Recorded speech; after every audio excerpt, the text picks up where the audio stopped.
सच ही कहा किसी ने। प्रभु ने दूसरों को क्या क्या दिया है ये देखने के बजाय प्रभु ने हमारे ऊपर क्या कृपा की है हमें ये देखना चाहिए। आज आपको एक छोटी सी कहानी सुनाती हूँ। एक सेठ सेठानी थे। उनके बच्चे बड़े हो गए थे, अपने अपने काम में व्यस्त हो गए थे और ये लोग अपना जीवन सुखी सुखी बहुत अच्छे से गुजार रहे थे और बड़ा ही सुखी परिवार था। एक दिन सेठ जी ने सेठानी से बोला, ये तो बताओ कि तुम्हारे जीवन में क्या मेरे अलावा भी कोई था जिसे तुम पसंद करती थी या चाहती थी। सेठानी जी मना करने लगी, बोली नहीं नहीं ऐसा तो बिल्कुल नहीं था।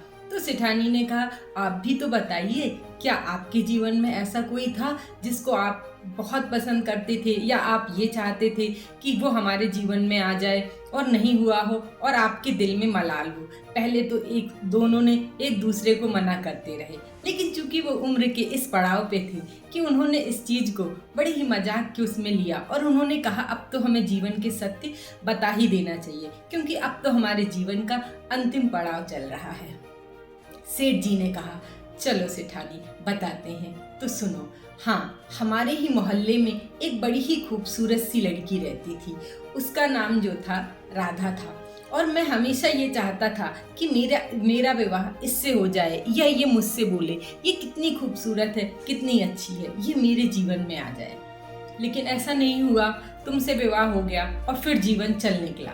फिर मैंने उस तरफ सोचा ही नहीं। हाँ, कभी कभी मन में विचार आ जाता है। अब सेठ जी सेठानी से पूछने लगे, तो सेठानी ने पहले तो बहुत आनाकानी की। अंत में उन्होंने हंसते मुस्कराते हुए कहा, हाँ, हमारे वहाँ पर भी हमारे शहर में एक विक्रम नाम का पहलवान था, बड़ा हट्टा कट्टा और बड़ा ही खूबसूरत और बहुत ही उसकी पूरे शहर में चलती थी। मैं भी सोचती थी काश ये कितना अच्छा, वो भी मुझे देख के बड़ा खुश होता था, हमारा विवाह हो जाए। लेकिन हमारा विवाह आपके साथ हो गया और जीवन चल निकला। मैं तो बड़ी खुश हूँ।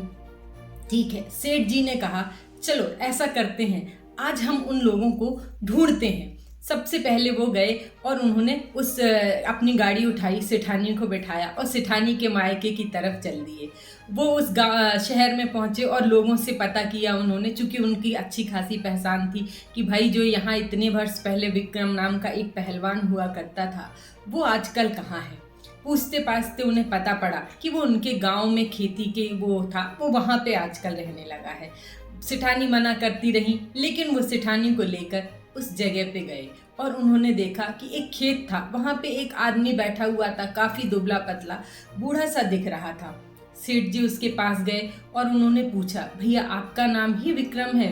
उन्होंने ऊपर उठा के देखा और वो हाथ में जो था सिगरेट लिए हुए था, पी रहा था। काफी दुबला हो चुका था, एकदम उसका शरीर लीन एंड थिन, उसकी पहलवानी सारी चली गई और वो 60 की उम्र में भी 70 और 75 का दिख रहा था।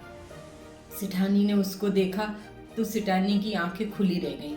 उन्होंने सोचा, ओह काश अगर मेरा विवाह इसके साथ हो जाता तो मेरा क्या होता। और उसके बच्चे भी उसको जो थे उस ध्यान नहीं दे रहे थे, इधर उधर थे। वो अकेला, पत्नी मर गई थी और वो अकेला वहाँ पड़ा हुआ था खेत में। कोई बात नहीं। इसके बाद वो लोग गाड़ी में बैठे और सेठ जी के शहर की तरफ चल दिए। वहाँ पहुँचे तो उन्होंने अपने शहर में पता किया कि जो राधा थी उसकी शादी कहाँ हुई थी। पता किया, जिस शहर में उसकी शादी के बारे में पता चला वो वहाँ पहुँचे और वहाँ गए तो उन्होंने पता करके उस एड्रेस पे पहुँचे जहाँ पे राधा की शादी हुई थी। उन्होंने देखा बहुत खूबसूरत सा मकान था और बाहर लिखा हुआ था राधा विला। अंदर वो गए तो जाके देखा, नौकर ने दरवाजा खोला। सेठानी को लगा, वाह इनकी शादी इनसे हो जाती तो ये तो कितने ऐश में रहते। अंदर गए, उन्होंने देखा तो एक व्यक्ति बैठा अंदर अखबार पढ़ रहा था जो राधा का पति था।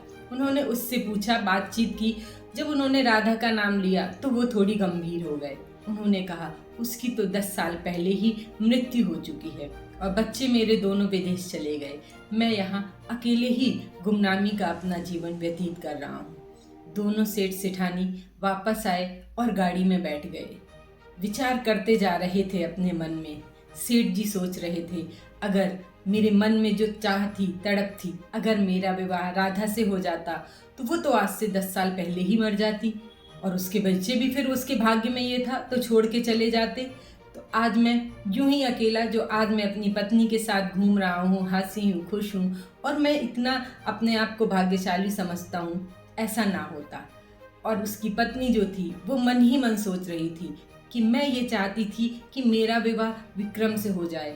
अगर मेरा विवाह विक्रम से हो जाता तो देखो, बच्चे तो निकम में निकल गए, कहाँ का पहलवान, ना तो इसकी पहलवानी रही, ना ही इसकी वो शक्ल सूरत रही, सब कुछ ये तो गांव में पड़ा, वहाँ सिगरेट पी रहा। आज मेरी क्या दशा होती, मेरी भी यही दशा होती कि मैं यहाँ गांव में पड़ी रहती।